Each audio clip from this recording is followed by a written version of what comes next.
Hello, REBBL GMAN Division 4D. It's me, your recap of Chug Man Milk with Game Week 8 recap. Solo show again because one, I've been playing Battle Brothers for the last 2 days straight, so I haven't had the time. This is not an excuse. This is literally just me saying I played something else and I forgot. Whoops. So I'm just doing this off the cuff. I also want to point out that I tried recording this for like an hour. The first time interrupted halfway through, so I had to scrap the recording. Second time, I mashed the mute button on my microphone at some point, so half the video was unusable. Because of this, I'm just going to kind of breeze through certain aspects of the actual recap. Sorry. Nothing else to report, so let's get straight into it. First game that was played this week. Full Throttle Rotters GFI Joe's Nurgle versus Bloodhorse Rift Cannon's Show-Off team. A 2-1 victory that was very equal in blocks and injuries. It was just a case that I think Bloodhorse managed to get grind down a little bit better during that 2-1 grind than the Nurgle. GFI Joe putting in a fantastic result there, and also catapulting himself up to 4th position, a real challenger for that second playoff spot. The very necromantic Necros Matthias team could not play Masterfall's Khemri team. Masterfall still having computer troubles. This will most likely be a 1-0 admin decision in favor of very necromantic Necros. Again, this will put them up to, I believe, 5th in the table, so Mattia, by virtue of that bye week, also now a competitor for the second playoff spot. Masterful will hopefully get back into contention next week. We wish him the best, but otherwise this will be a 1-0 victory for the very necromantic Necros. 1-1 for the Legion of Dead Metal versus Smashy Severa. Again, I looked into the dice, fairly equal in blocks and KOs and injuries. Nothing really stood out. Wild Animal was a bit bad for T-Cold, but if they're 4 pluses, those do happen. It's a fairly equal game. Both teams kind of struggling this season. 1-1, I'm sure both of them will be at least kind of happy with.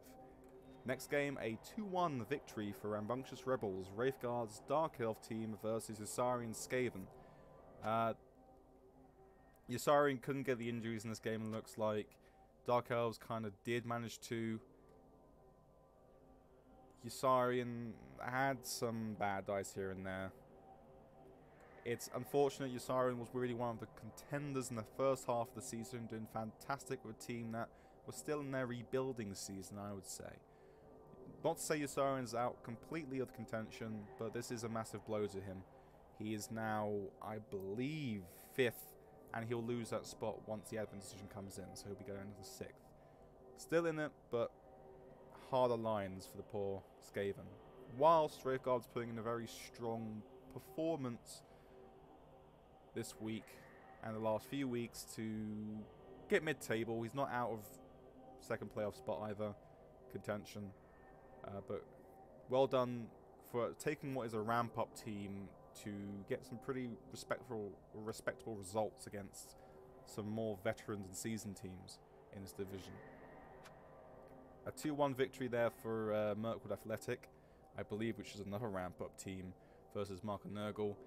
This one is worth looking at because it has 0 armor breaks from the Pro Elf team, 11 blocks succeeded, but they still win 2-1. Suffered 5 KOs and 3 injuries, one of those being a death. Yeah, looks like a very elfy game.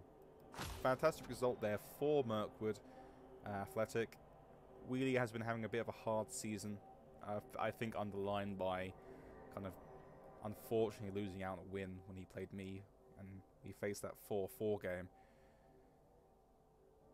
Helgen's been having a tough time too, I will say, though. The Nurgle team struggling in its second season, and I had very high hopes for that Nurgle team at the beginning of the season, but hey. There's always a Season 3 Nurgle team run, I guess, for Helgen here, so hope it goes better next season, mate. Hope it goes better next season. This was the real kind of colossally important game, though, this one between Third Guardians and Sunbaked Seaguard. Last week, Gunnerside lost his first game of this season. This was massive. This really put the cat amongst the pigeons and potentially opened up a reality where the playoff became a lot more competitive. That first playoff spot, the original playoff spot. However, unfortunately, Plovak couldn't quite get it done this week. He couldn't get the win or even the draw. I looked into the game a little bit. It was very much a... Plovak kind of faltered on one key moment where he let a Saurus, that was part of his cage, get based up to a elf, and the elf managed to get the 1 or 2 die into a sack, into a Ag 5 piece leaping over and picking up the ball and throwing it back and all that kind of elf nonsense. A bit of a crucial mistake there, which contributed towards that 2-0 loss. Commiserations to Plovak, and this does make the lead that he had in the playoffs, Gunnerside, that is, extend back to 5 points, I believe. Hard to catch him again. I tried my best, guys. But, of course, Plovak's loss does make the Challenger Cup spot, that second playoff spot, a lot more interesting. So we'll come to that a little bit later. And the last game is me versus the Flings. This was a bit of a crazy game. I can report on this because I was playing it. It's worth looking at the dice rolls. Also, interesting, he outblocked me, I would say. But, you know, it is kind of half stunty versus stunty. But the key thing was 17 dodges succeeded, 13 failed, 14 GFIs to 5. Very unlucky. 1 to 5 pickups. It was raining all game, and because I have a extra arms piece, it doesn't really affect me at all. He managed to score on turn 5 or 6, I believe it was, because he threw a fling that had Ag up. That managed to catch the ball after a heavy scrum, but from then on in, he was essentially defending all of his drives with 7 players, including the 3 trees. At one point, Deep Root got knocked out by the Claw Mighty Blow Horns piece as well, so he was down to just the 2 trees. They ended up rooting at some point. The 3-turner for the Underworld was quite easy. The Blodge piece got around. There's no really stopping that Blodge piece. He had 1 or 2 chances to sack the ball, but a lot of them were the 3+3+3+. He just couldn't get it done. Commiserations there to Bungeeman. I saw his bad luck this season with my very own eyes, and it was very apparent. But we'll take that. We won. That takes us to 3rd. I'm very happy with that. Yay, Underworld competing. But that is the end of the recap of what happened this game weeks in terms of schedules. Not the end of the recap, of course. We now go on to the table. Oh, this isn't the table. Yeah, so the table is unfortunately looking a lot like it did 2 weeks ago. With the High Elves very clearly can't be touched.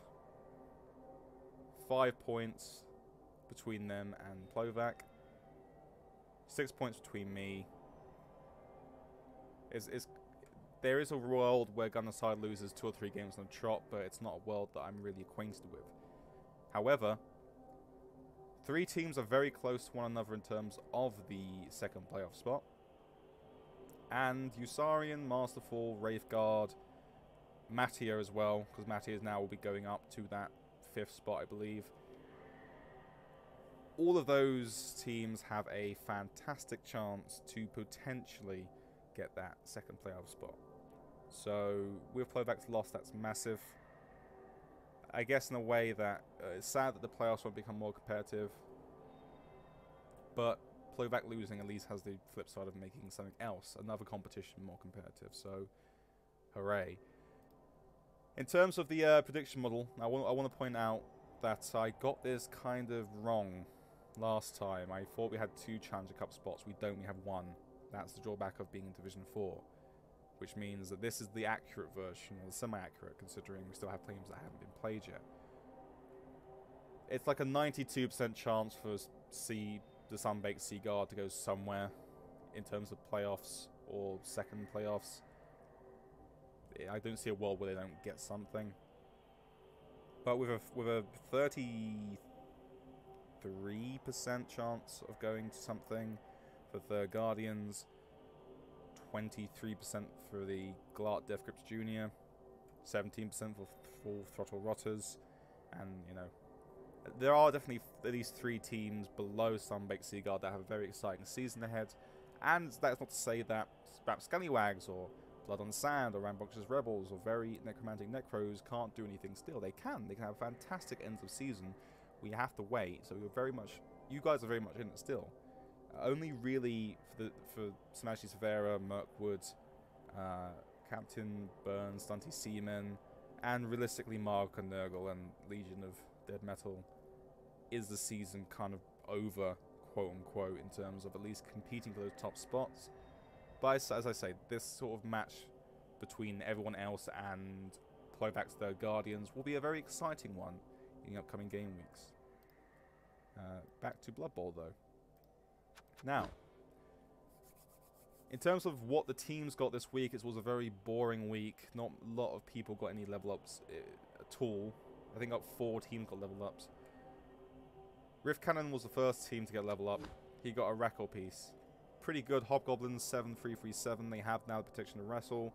They have the maneuverability to take things down very reliably, even more so than the tackle pieces, like the Centaur or the blocker. So even with all this tackle, Rackle, Hobgoblin is still a very good pickup. He also got a level up on a busted dirty player, but he wisely decided that was too bloating, got rid of it. The one thing I think this team is missing massively is a ball carrier. He needs a Sure Hands Goblin ASAP. But otherwise, for a busted Chorf team, this is pretty good. He still needs his Claw Mighty Blow, but I'm sure he'll get that in time. Hopefully one of these pieces like Sparks or Aphoristic gets a Claw, so he can build them to be very pure killers from the get-go. But we'll see. We'll see. Masterful got nothing. T-Cold suffered a dead linesman. Yusarian has a few things out for the next game week. He has 2 linesmen and a Edge 5 Gutter Runner. That is just to make the next game. So whoever plays Yusarian, keep this in mind. Helgen's team has nothing chipped off of it, so it's still the same as last week and no new level ups.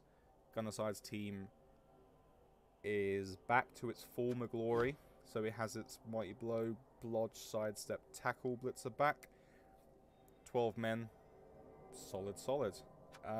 Yep, so whoever plays Gunnerside next week, you have his full strength team to contend with. Now, my team did get 2 level ups. We are actually the most exciting of the level ups this game week. We have now a Blodge, Extra Arms, and 2 heads Ball Carrier, and a Block Tackle Mighty Blow Thrower. Great news, because I'm playing Elvis next week. After the loss of that Blitzer, who should have been our second killer piece, this one, next level up can get Claw. If he rolls double, he can get Piling On, and then he's done. He can get Claw, and he becomes just a fantastic piece, like any of these Blitzers. And now we have something that essentially is very hard to sack, and can get out anything with just 2s and that kind of thing. That thrower is brilliant. There was nothing else that really happened. We got MVP on the Horns 2-headed Cage Buster. The only bad thing about this team right now for me is the Blitzer is criminally underleveled, and that Warpstone Troll needs like Claw or Guard or Tentacles in the upcoming few games.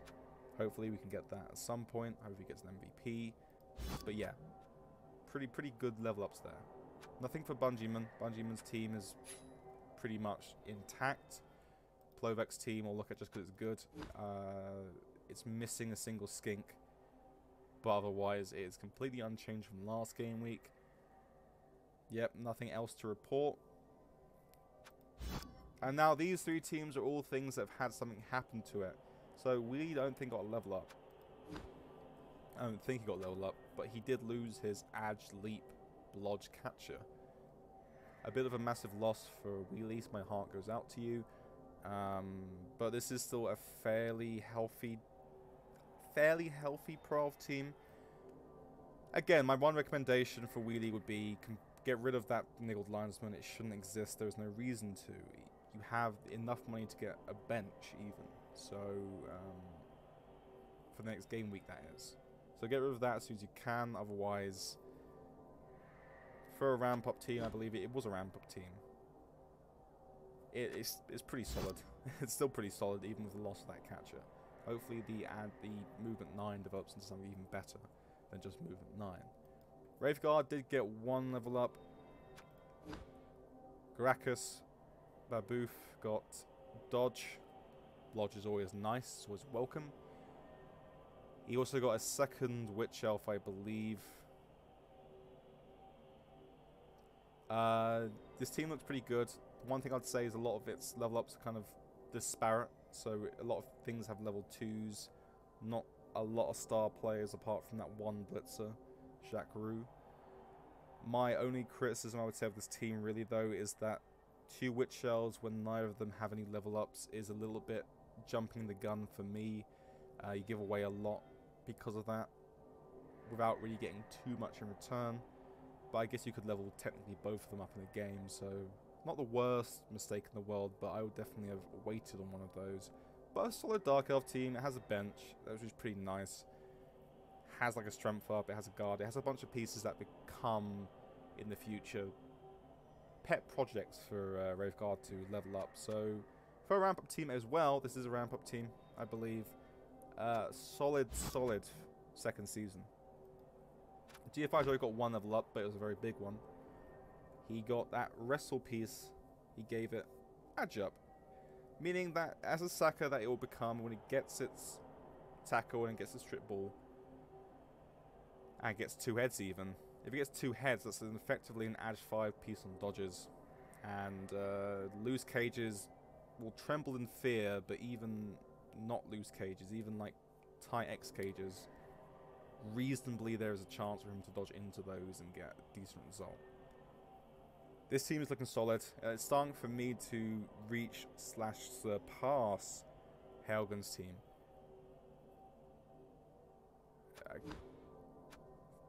For the amount of games it's played, it's looking very, very nice. And GFI Joe is putting together some very impressive results with that team. So hats off to GFI Joe. I can't wait to see what it looks like at the end of the season. It has that last Pestigore that it needs to level up. That should be, I think, the next killer. I think you should have 2 killers, a Sacker and a ball carrier. But a very solid team. I think it's everything is on that team that I could possibly want on that team for its team value. And now we come to the final feature of the recap. Again, because this is going to be an incredibly short one, and I do apologize. It is literally partially because I am like frustrated that I recorded 2 and neither of them worked or turned out. But for the predictions, we'll go through these quite briefly, quite quickly. Full Throttle Rotters versus the Guardians. My heart wants GFI Joe to win this, because then that Challenger Cup spot is so tight. So tight. I do think the Lizards are very strong here. Claw might do a thing. I think there is very easily a realm that just ends to be a 1-1 game. A very boring 1-1 game. Both teams have the potential to swing it quite significantly in one side. We'll see, but 1-1 for me. 1-1. This game versus the Halflings versus the Pro Elves. Halflings struggle all the time versus the Elf teams. It's a really bad matchup for them. So with that in mind, considering all the other sort of matchups that the Halflings have had to face when they've been facing agility teams, this to me looks like a very clear like 2-0, 3-0. Personally, if he doesn't want a 9, then maybe Bungee Moves can make it a lot more respectable. You never know. But this is definitely a horror matchup for the Halflings, and the Pro Elves, in my opinion, should be trying to score whenever they can in order to rack up the score. They need to, after that big loss to their lead catcher, they need to get some SPP on things, and the only way I can see that happening is if it's a blowout, which the Elves can quite easily do. Now, Elves versus, that is Dark Elves versus the Underworld. I can't predict this because it's my game. It's going to be a hard game. Dark Elves are a bad matchup for Underworld. The good thing is that I have the tools to deal with the Elves. I have that block and tackle. I have that wrestle tackle. I have wrestle 2 heads. So I have some nice things. The Mighty Blow on his team is scary. His bench is annoying because I can't easily chew for his team. We'll see what this one is like. This is potentially a bad matchup for me, but I'm hoping to extend my unbeaten run to 8 games. If that can happen, I'd love that. So yes, please. Next game is Gunnerside versus Krepslim's Legion of Metal. Gunnerside is high flying. I think this is going to be a bit of a blowout game. But no, not blowout game. Sorry, that's not the right word. This is going to be a high scoring game. 3-2, because both teams have fast moving players and adjunct players. It might just be 1 war for the Legion Dead Metal, but it's still significant. So it's going to be a 3-2, or I think a 2-1, because Gunnerside could very well turn this into a game where it's like, I'll score on turn 8, and I can easily do that. There's not too much that scares me about Legion of Dead Metal. And then he 1-turns, or he sacks, because he's very good at sacking the ball, and scores the second one. But you can't really stop the Necromantics team from scoring either way. 3-2 or 2-1, but I would skip the Gunnerside here. Now, Helgen's had a very, very, very tough season. Matty's been doing very well with a kind of a busted team. I'm going to predict Helgen will win here, because I do think that Marco Nurgle team has killing potential. It has some real scary pieces. I think that this will be the sort of the game week where the underdeveloped nature of the Necromantic team will be kind of exposed. So I'm going to give this one to the Mark of Nurgle. Probably 2-1. Rapscallyworks versus Blood Horse. Yosarin needs to win this to keep his dreams alive. Can he? With one of those 2 of those players out, it's a lot less likely. There's not really any... there's no bench for the poor old rats. They don't get like a wizard. I would say this has got 2-1 grind in favour of the Chorus written all over it. That's my prediction, but Yossarian can get it done. He does have his Mighty Blow, his Claw. He does have a Sakagat runner. He has the potential to do quite a lot still. We'll have to see how that game pans out, but initial thoughts, 2-1 to the Chorfs. Final game, Blood and Sand versus Meshi Severa. For me, my prediction is going to be bold. It's going to be a 1-1. Doesn't sound bold, but let me explain. A lot of people would say, can we win this because they can just smash 7 armor all day? Or they'd say, well, Norse win this because Norse are much more versatile, and they also have the potential to remove just as many pieces as the Khemri team can. But the game, how it looks like it's going to pan out to me, is the agility on that Norse team will push them to score in the first half. The Khemri team won't be able to respond in kind until the second half, but the second half will be you hit and bang on 7 arms so much it will break, and when it rains it pours. I'm predicting a lot of removals on T. Cole's end, and then the Khemri settle for 1-1. In reality, the Khemri do really badly need to win this to keep their playoff spot dream alive. We'll see. There is a lot of agility on this team for the Norse. They can definitely give it as good as they can get it with their piling on and their Claw Mighty Blow. If a Tomb Guardian goes off early, then it'll be a completely different game. We'll see, but initially 1-1 is my prediction. And with that, we come to the end of the prediction for the game week that is coming up, game week 9. And the end of the recap. This is a very short one, about 25 minutes. Apologies again, but when you do the same thing 3 times, you at least, it should be a much tighter of a show. You know what you're going to say. But without anything else to really add, this has been the recap. I've been Chug Mamilk. Thank you again for tuning in. Good luck, everyone, for the game week ahead of us. Let's keep the division interesting. But until then, I'll see you soon.